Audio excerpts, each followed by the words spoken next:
Yo, it's that time. Get ready to unwind with Jillian on the mic. The best you'll find. Pop that cork. Let's start the chat on the Polywine Podcast, where it's all that. Join the crew as we dive into the scene. Current events heated. Know what I mean? Jillian. Hello, everyone, and thank you for joining us today on Polywine, where we'd like to take a deep dive into stories pulled from the media and have a fun time while breaking it down. I'm Jillian, and let's get into it. Well, last week's episode, we tried out a new intro song, and yes, we had a little bit of a hiccup. My face was blanked out for the first 30 seconds, but I do want to know your thoughts and opinion on the intro song. We're going to try out a few different versions over the next several weeks, but I would love to hear your thoughts. So please go to Instagram at PolyWineTime and let me know what you're thinking. I'd love to hear. So now, moving on to some other topics, let's get into the world of politics because there is so much to get into and we're only halfway through the week. So today, we are in day 16 of the government shutdown, and I can tell you it is a mess. People are stressed out. They're freaking out. I live in the DC, Baltimore metro area, and it is tense in this area. We are feeling it far and wide, and it's all across the country. And I have talked to so many people recently that are like, I don't know what to do. I don't know if I continue to stay at this government job that I'm not working. I don't know if I'm going to have a job to go back to. I don't know if I'm ever going to get paid for the time off. I don't know how long this is going to continue. So the uncertainty that people are feeling about their lives it's a mess. It's a mess. I feel so bad for everyone. I mean, people are stressed out. They don't know what to do. Do they pivot? Do they stay? Where do they go? I mean, people are saying to me, Jillian, I don't know what to do. I don't know if I'm going to have a job in the next couple weeks because it's already been 3 weeks. I don't know if I'm going to get paid.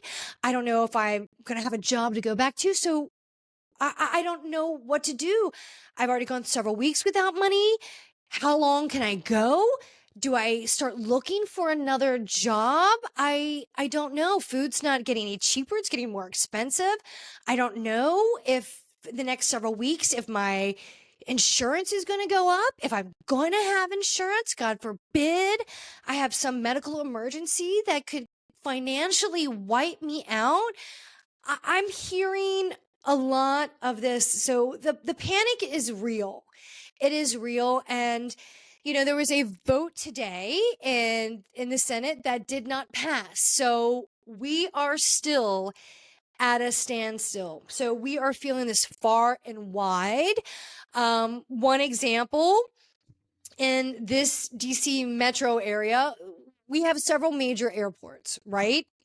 International, domestic, and every morning on the news, that is a major topic, is just the chaos at the airport. It is a mess. There's delays, cancellations. It is chaotic, to say the least. And, you know, this industry was already stressed and strapped and understaffed before this shutdown. We knew this. We already had some in-air emergencies and incursions, on-ground incidences. So we already had that leading up to the shutdown, and now it has amplified this situation in such a negative way. It's bad. Congress, you are still getting paid, and while everybody else around you is not. And this infighting, I understand your positions, but at some point you got to come together. You're going to have to start making agreements. You got to get something done. People are stressing out, and they're going to turn quite quickly. We're getting loud. We're getting stressed, and midterms are right around the corner for many of you. So get out and vote. Get loud. When we get louder, they hear us. So make your voice loud and go call your congressman, your senator, your House representative. Let them know what you are thinking and your feelings, and tell them, get their ass in the chair and go vote. These are our livelihoods. And what is happening to the United States of America? We can't get along, and this divisiveness is only getting worse. So come on, let's come together for the American people and let's get back in action. Let's get back to work, everyone. You know, we the people want to work. We want to get paid. Congress, what are you doing? Okay? This is serious. Now, let's move on to some other things. Well, Trump has had quite a whirlwind of a week, and some quite triumphant moments for sure. Started off in Monday in Israel, speaking to Israeli government and to the Israeli people, and he was there to start to broker this peace process in the Middle East. And look, whatever you think of him, this really was, yes, we heard historic, momentous moment. Yes, it is. It truly was. And the people of Israel were just so thrilled and chanting and cheering him on and wearing MAGA hats. And, you know, Trump, your name will be cheered and praised in Israel for many decades to come. I personally believe that, because what you achieved here with this just persistence and conversation, and there's a little pressure behind it for sure, but you're getting it done and you're making it happen. So applause to you. Bravo for all involved. We're seeing some light at the end of this fight. And I really hope that we can keep this going. So Trump started off on Monday speaking to the Israeli people and government, and then he was off to Egypt to start this this Gaza peace summit in Egypt, where several countries came together. They signed an agreement to start the first phase of this peace process, and that was to have a ceasefire, to return the hostages, and we'll go from there. But the hostages did come home, and that moment of seeing these hostages being reunited with their families was emotional. It pulled on every heartstring, but it was such a magnificent moment to see these families that have missed their loved ones, that have been held captive and were kidnapped 2 years ago, to see them back and in the embrace and love of their family. It was so special and just such a beautiful, beautiful moment. And I do hope the remains of the other hostages are returned soon. As of the last count that I could find, 9 remains of the hostages have been returned. I just hope that soon those family members get the remains of their loved ones so they can put them to rest and start the process of mourning. But they all need to be reunited and have their time together. But it is special and wonderful for some, but we still need to be mindful and empathetic to those who are still waiting to be reunited with their loved ones as well. I want to remain optimistic.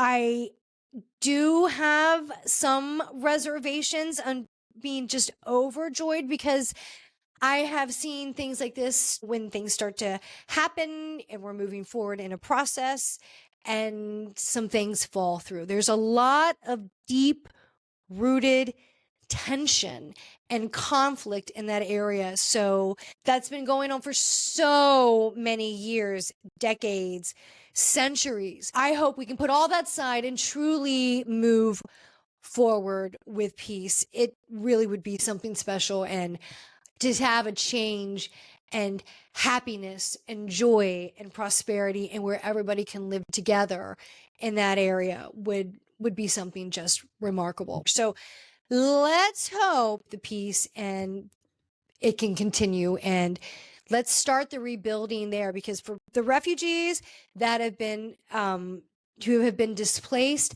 they're coming back to nothing, to destruction. There's no infrastructure, there's no water, there's no sewage. So they have to start right away to rebuild and move forward. So let's keep the goodwill going. I hope we can. It really is something truly wonderful to see, and I hope we can continue. Now, not only do we have that, we also have the whole situation with Argentina. Now, we are struggling here financially here in the US. We are feeling the crunch. Prices are not coming down with food and like medical expenses like that. So prices are soaring here. We can't get our government working together. A lot of inaction and a lot of confusion and conflict. But just yesterday, Trump announced that they are going to give a loan or a bailout to Argentina for around $20 billion to help prop up their economy. Well, now the Department of Treasury is coming out saying, did we say 20? Well, it might be more like 40 billion. So give or take a little billion. Now, we don't have the details on truly what was signed with Argentina, and we're still trying to get the details on what was signed out in the Gaza Peace Summit the other day. So we are really trying to get the details on what was signed. But as of now, that is what we know. So I want to be the courier of goodwill as well. But can we please get things in order here first and then move to help everyone else, because people are really struggling here. And yes, I want to help so many people, but there's just so much that we have to kind of get organized right now. Now, not only that, as we're trying to get details of all the fast, fluid, things that are coming in politics. Well, did you hear about the new Pentagon press policy? Well, the other day, Hegseth basically asked the press corps that they said that they need to sign, and I'm just kind of paraphrasing here, that all information must be approved by the Pentagon for the press to release. Well, pretty much every news outlet refused to sign this policy. It started off right away, like the major networks like CNN, Fox, ABC, NBC, CBS, they're like, we are not signing this at all. Are you kidding me? You're not going to censor us. We're journalists. Our job is to get the story, find the facts. Well, we're not going to sign it. And now pretty much every news outlet, the New York Times, the Wall Street Journal, you name it, the ripple is going on. They're refusing to sign it because that is the core of journalism, free speech. What are we doing? And of course, Hegseth said, this is not censorship. We just want to make sure the information's accurate. And I'm just, again, paraphrasing. We just want to make sure that the press is giving accurate information. And the press is pretty much saying, no, this is strict censorship. And you're not going to force feed us your story and then we have to report it. That's not journalism. That's basically us relaying your story. So we are not doing it. We are not signing it. And I think the only outlet right now, news outlet that has signed it is OAN. So, there you go. And if there's no press in the press room, Who is Caroline Levitt going to yell and get mad at? I mean, she's got to have, like, I don't know. Does she have a punching bag in her office or a shelf full of jars of tears? What is she going to do? I don't know. But it is really fascinating and shocking thing to see, just this slow, I don't want to say squeeze of rules and regulations and freedoms. I'm having a really hard time with this. So again, please, people, make your voice loud. Let's call your state representatives and make your voice heard. Okay. This is the only way we can get through and make things happen. So it is really, unprecedented times. It is. I don't want to keep saying that, but it really is perplexing. I am just truly baffled by what is happening in politics today in this country. Wow. Can we please bring back civics? Can we teach civics in schools again? This is what we need to do, because I feel like everybody's forgetting the roles of our governments here, the different branches and what their roles are. And let's teach history while we're at it, because if you teach history, you know history. We will not repeat history. Okay? Now that we've dipped our toes a little bit into politics, now let's just jump right into the deep end, into the world of entertainment. So let's start off. Can we just give a moment of tribute and respect to Diane Keaton? Diane Keaton passed away the other day at 79 years old. That was quite the shocker for everybody. We knew nothing of any illness or of any ailments leading up to this passing. And to have somebody who was so well respected, iconic her whole life was in films, and she had masterpiece roles. I mean, come on. The Godfather, does it get any better than that? And that was so early on in her career. I mean, where do you go from that? And yeah, she just kept going uphill.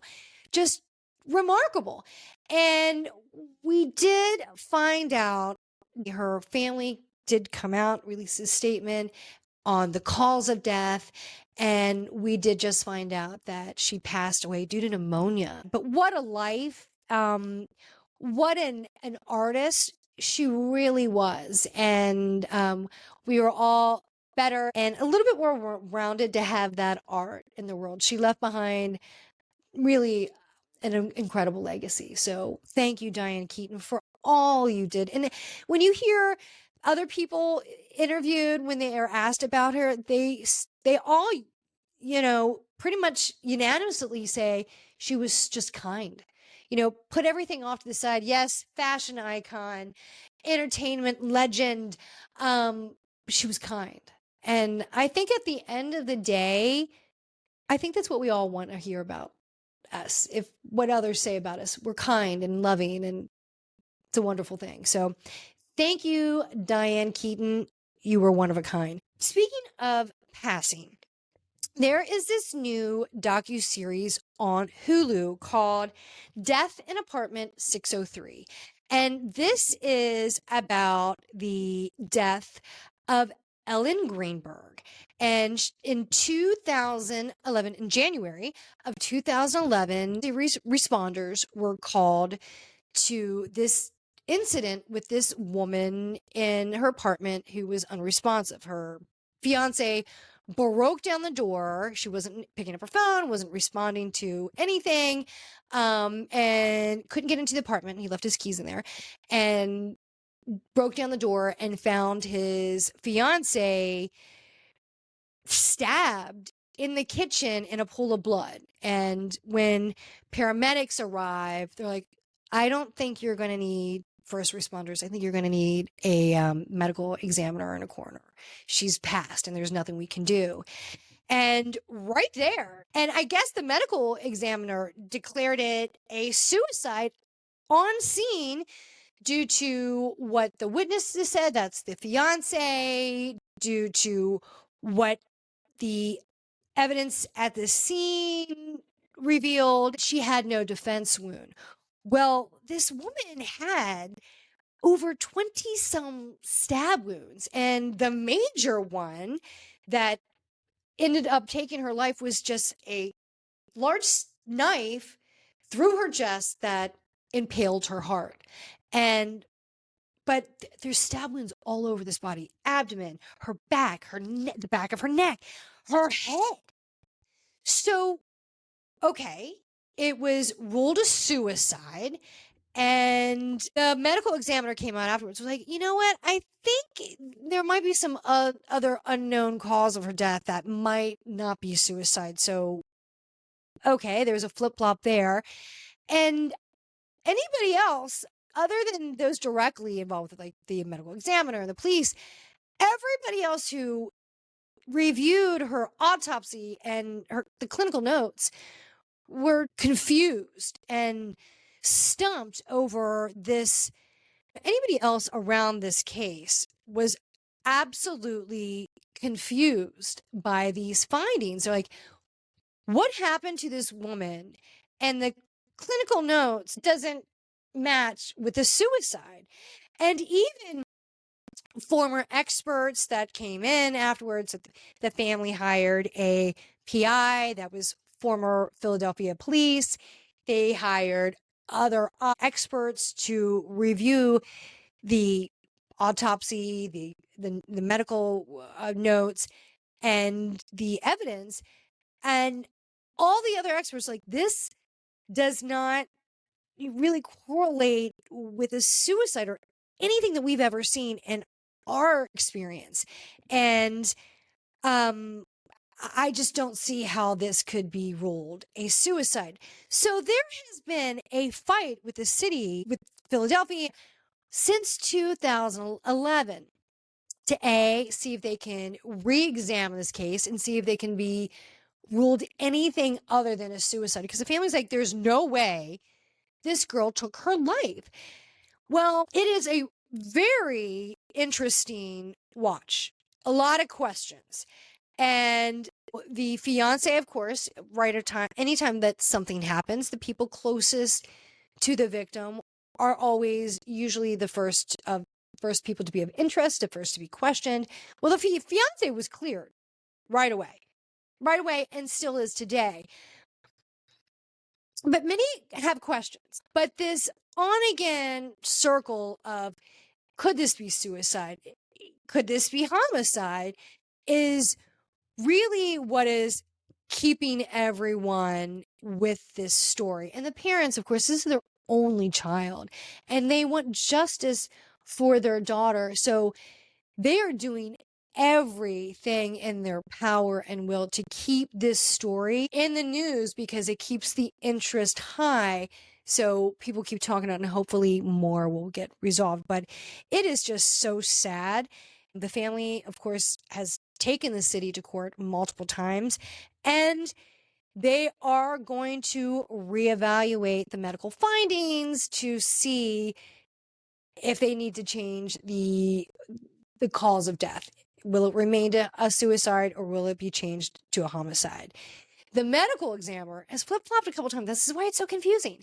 And just the other day, I think it was on October the 14th, the medical examiner came out and gave a new opinion, and they again ruled it as a suicide. So the family's distraught by these new findings. It's just truly devastating for them. It's really sad. But online sleuths, we need you.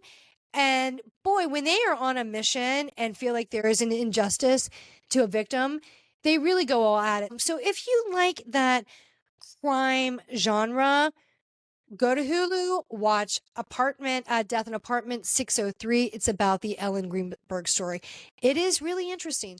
That night, listen to the 911 call. As soon as that 911 call happened, I'm like, oh, okay. That 911 call says all you need to me. Who has a call like that? Yeah, I was at the gym. Yeah, I don't know. That doesn't seem like a call to distress. That seems like somebody trying to get a story hammered out and documented right away. So, yeah, no. My spidey sense was up on that one. My little antennas were up on that. I did not. I was very it's disturbing. This poor girl. So, go watch Death in Apartment 603 on Hulu. And let me just say there is a new little limited series on Hulu that came out. It's on the whole Murdaugh family murders. Remember that whole case out of South Carolina? Alex Murdaugh, the attorney that came from a lineage, a pedigree of attorneys in South Carolina. Well, remember his wife and son were murdered. He was convicted of murdering his wife and son, and he took the stand. It was a mess. And then remember, he right after the murders, he was driving down a street and said that somebody carjacked him and shot him in the head, and he survived. You cannot make this shit up. And when this was all happening, like, oh my God, like this is like a Lifetime TLC movie in the making, and it is. Well, they haven't made the movie yet, or the series. Hulu did. And who did they get to play the mom? And can I tell you, this is the most perfect casting I have seen in a miniseries in a while. They casted Patricia Arquette as the mother who was murdered in the Murdaugh family. And she is so good. And I've told you in the past, there's a typecasting that poor Patricia Arquette is in that category in my book. Remember, she did the Hulu series. It was called what? The Act? I think it was called The Act, where she's Gypsy Rose's mom that had Munchausen. And all I can ever hear is Gypsy. Gypsy. Okay, well, yeah. Now she's with Maggie Murdaugh. And who is the guy that plays Alec Murdaugh? It is Jason Clarke. And then you have J. Smith Cameron, who, remember her from Succession? She was the best. And then Brittany Snow. She is the journalist in this miniseries. It kind of cracks this open. Really good. There's been 3 episodes that have dropped. But if you were interested in that case and you watched the court case when it was live on TV, and I can tell you, I watched every day. And the day that man took the stand, oh my God, he thought he was going to sell everybody on his Southern charm. No, it was a disaster. I still can't believe his attorney allowed him to do that. But that man really thought that everybody was going to believe his BS. And I mean, this family and this story had everything. They had the money, they had the excess, they had the crazy life, they had the success, they had the drugs, they had the drama, they had the dysfunctional kids that were just spoiled and belligerent. And I'm mostly talking about Paul, but they get into all of it. They get into the drugs, they get into the money, they get into the boat accident. Like I said, this is only 3 episodes, and they're getting into it all. The death of the housekeeper. Yes, that was on episode 3. Really, really, really good. Hulu, why are you gonna make me wait for the other several weeks? I pay for this series so I can binge watch. Let me binge watch, please. So Hulu, I am enjoying your docu-series and your series this week. Very good. The Death in the Family, it's the Murdaughs, and Patricia Arquette. You are so good. Jason Clarke, you're good too. You look a lot like Alec Murdaugh. I'm telling you, this is a family story that had to be told. And thank you, Hulu, for bringing it to us.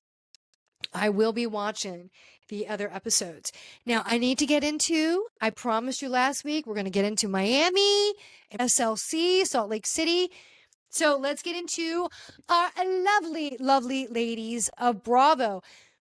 But let me just say, before I get into Potomac, what is happening? This is where Legal meets our ladies of Bravo. Dr. Wendy Osefo and Dr. Eddie. Did you hear how they were arrested for insurance fraud? Oh my God, are you kidding me? I can't. Wendy, I thought you were so smart. You're the doctor. You're the genius. Dr. Eddie, what is happening? What is going on? This is where I always say this to all the time. There's book smart and then there's life smart. And it is so difficult to find those that have both skills. And that's kind of what I'm getting from Wendy. She's well educated, but anything that's not structured and education, she's stumbling with. She really is with her. When she had the candles, there was something else that she did too, right? I don't know. She had a hard time with that. I thought Eddie's cannabis line, I thought they were doing well. That's what she's telling everybody. But then you're going to get arrested for insurance fraud. And what has come out by the press, police did a press conference around here. And they said, I don't care who you are, who you're a celebrity, you're not above the law. And when they filed this insurance claim and the police came out to, doc everything and make a report, immediately there were flags that went up, first of all, and I'm just going to clump it together. There was reports that their bedroom and closets, their two closets were broken into, and luxury items, jewelry, bags, those kind of things were stolen. And the police were suspicious from the get-go. And I guess the police during the investigation and the insurance, of course, they're going to do their investigation. Things didn't add up. The police were like, some of the items that they reported stolen, we found out that they were returned. And some of the items that they reported stolen, like jewelry, we saw them wearing in pics on posts on social media after they reported them stolen. And we also found some of the other items in their home. Wendy and Dr. Eddie, it's a shocker. You're supposed to be so smart. You put down everybody else for not being as intelligent as you are. And this is a foolish move, if I may say so.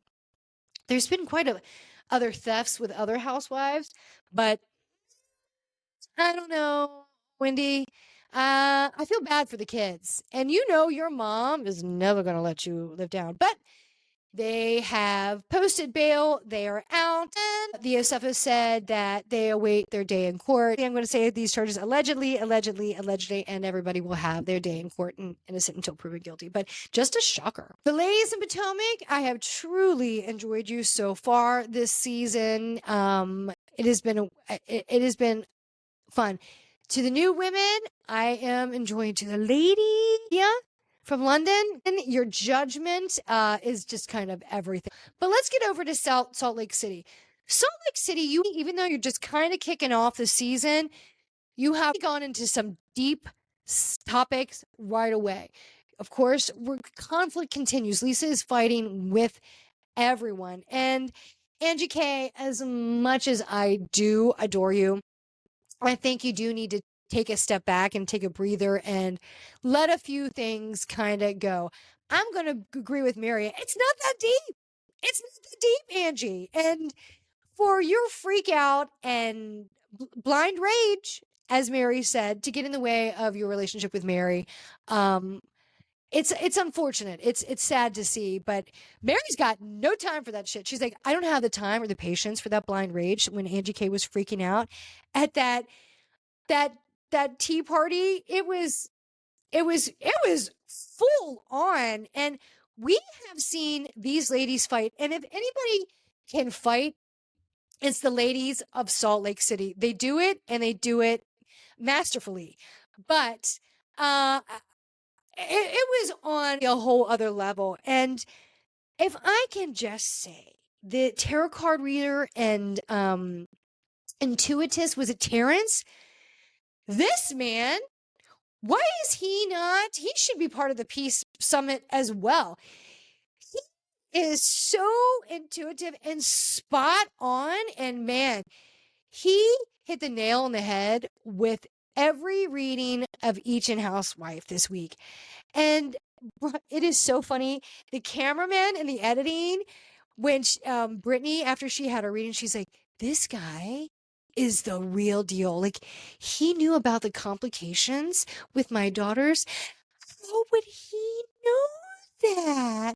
And then you have like the editing crew going back and showing for the last like 2 years that Brittany's been on. That's her whole storyline is the issues with her daughters and Jared Osmond. And we're sick of hearing about both of them. I really am. I'm sick about hearing about Jared Osmond. I don't care. And Bronwyn, during this whole luncheon, was quiet and just kind of took it all in. And her and Brittany coming together. She's like, look at this moment. Brittany and I are bonding. You two are still screaming at each other. It was kind of funny. And her laughing when Angie's like, I'm even okay with Brittany right now. And you just see Bronwyn laughing. But Bronwyn, I really want to get into this whole situation with your mom. We have talked about complicated relationships with mom. And you have been so forthcoming about your rocky past and the hurdles that you have had to leap to want to have acknowledgement and some kind of recognition and praise from your mom. And because you feel like you made a mistake at a young age by getting pregnant. Okay. You made a mistake, you got pregnant and a long time ago. And you are still in this very difficult position with your mom years later because your mom's feels like she's never got over that stigma and she was embarrassed and shamed that you got pregnant at a young age and she felt that she was the one that was humiliated. And Bronwyn, you really expressed it. She's like, all these years later, my mom is the one thinks that she's the one that feels shame and embarrassed by what I had to deal with. And when you were explaining some of the situations that you had with your mom while you were pregnant and your sisters were pregnant, oh my God, Bronwyn, it was really, I mean, I couldn't believe the story. It was just awful. It was awful.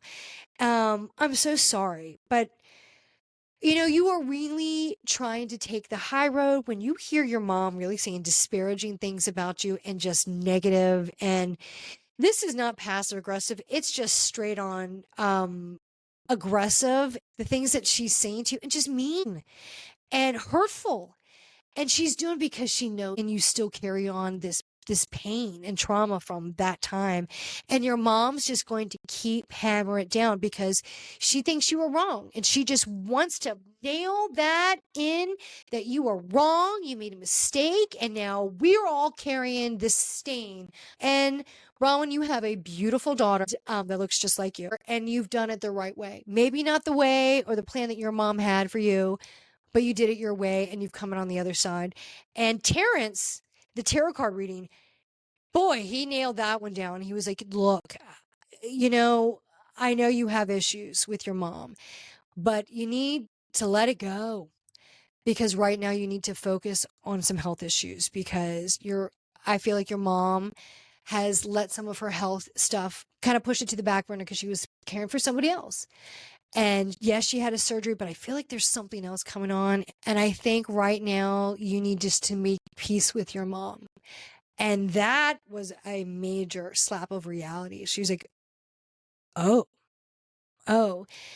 And she said it so perfectly in her interview, Ron, when she was like, I always think I have another 10 rounds left with my mom. And I guess I don't.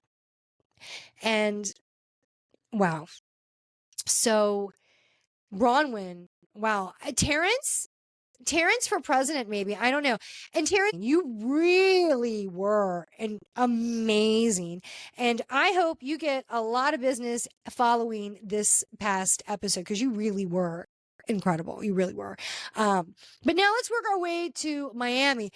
Miami, your reunion has really been about Julia and Adriana. And Julia, I got to tell you, I don't know if you can really survive what you have, this mess that you've created for yourself. Team Adriana, I don't care if you guys hooked up, had a few dalliances in the past, a little night tryst. I don't care. It doesn't matter. But for you to bring this up in front of everyone years later, I'm not buying it. You did the same thing with Gertie in the beginning of the season about she wasn't there to support you with the adoption of boys, and she dropped the Zoom call when you wanted to announce it. That one didn't stick with me either. And then the whole thing about the cruise ship, I did not buy that either. And now, because you horrendous to your best friend this entire season, and it is very clear that you did it because you hitched your wagon to Marisol and Alexia, and you thought that was going to get you to the top, and it didn't. It backfired on you epically, and you thought the new girl was going to come in and be like, Alexia, don't you hate Adriana too? And even Stephanie, who seemed somewhat likable to me in most of the reunion, other than when she talked about her money and playing. She really doubled down on that. She was even like, look, Alexia and Marisol, yeah, you told me Adriana coming into this group, Adriana was going to be the worst and the most hateful. And she's kind of been the best. She's been the most supportive, the most likable, the most friendly, and the most fun, which I've always said. She's just like, I actually get along with her the best. So yeah, you two did do that to me. And it's clear that she did that to Julia. And this whole thing about we hooked up and I have these residual feelings about this, and I have resentment about what I did and how it's now affecting my marriage. And when Andy was like, does Martina know that you were going to bring this up today? She's like, yes, she did. So it's rehearsed. Yeah, it is rehearsed. And everything else that you do, Julia, sounded rehearsed. And they talked about last week about how you threw the bucket of ice in the other season, how you threw the cup of water on Gertie, how you were slamming the chair last year at the mommy's luncheon. And it all seems so performative. I agree with the women. It absolutely does. And to say that, yes, Martina knew, so you planned it, you rehearsed it, so staged. And now you're also putting yourself out there that you've been unfaithful in your relationship. And now that you put all the dirty laundry out there with yourself and Adriana and really are trying to smear Adriana's character, Adriana's like, fine. You're going to say you felt threatened to me. You felt that I was going to blackmail you and I had all this evidence against you. And you probably did. And you said if you weren't my friend and you turned against me, I was going to use against you. And maybe she did. Now you're the victim and this is all my fault. I don't know. It's a tough sell. And yeah, maybe she did blackmail, but this is just so poor how you handled this, Julia. And now you're reaching for any excuse you can to not make yourself look like the villain, and you're only digging this ditch so much deeper. And the whole one side, like we have Lisa and Gertie and Adriana, they're all like, whoa, why are you bringing it up now? And Lisa, you sound so normal. And I'm agreeing with Lisa. She's like, why are you bringing this up now? And now you put your dirty laundry out there. Adriana's putting your dirty laundry. She's already talking about that you had an affair with a mortician and you had an affair with a cop. And so, yeah, you do have a pattern of cheating on your wife. And yeah, she may have forgiven you in the past, but this is kind of private stuff. Now it's out there for the whole world to judge you and your relationship. And if you were already having issues in the past, which you said you and Martina were not in a great place, and not a good place, so now you're going to have these affairs and then throw in 2 young boys that you just adopted. I mean, people are watching and now you're going to judge. And Julia, you are really trying to right your wrongs here. And I don't think you cannot get your way out of this mess. I mean, take it from Stephanie. Stephanie heard the comments and judgment, and she course corrected mid-season. So, good on you. But women, I am enjoying the reunion. Julia, I don't know how you bounce back from this, but let's see where part 3 goes. This is the conclusion of the reunion. But I have enjoyed Miami this entire season. But I'm going to say it now. I'm going to say it again and again. Team Adriana. Yes, she's messy. She's really one of the most open. And I think if she truly did have an affair, she would have admitted it. I think so. And on a side note, did you see when the girls had the break and they were all in the room and Alexia's talking to Steph and she's like, I think Adriana made that whole thing up about Spain and the other times that she said that they totally hooked up. And Stephanie's like, you think so? Because Julia's a nymph. Like, she's constantly making out with everybody. And I'm like, yes, she is. She is making out with everybody all the time. So there you go. There's a history. There's a pattern. And where do you go from now, Julia? Because you don't have a lot of friends on either one of those couches. Because you can see Marisol and Alexia going, and they're just kind of sinking a little bit more back into those couches. So part 3, I will be watching you for sure to wrap up the Real Housewives of Miami. So far, so good. But that is it for us today on Polywine. Please go over to Instagram and join us on Polywine Time. And please listen to Polywine wherever you get your podcasts. Thanks so much for joining us today. We'll see you next time. Bye.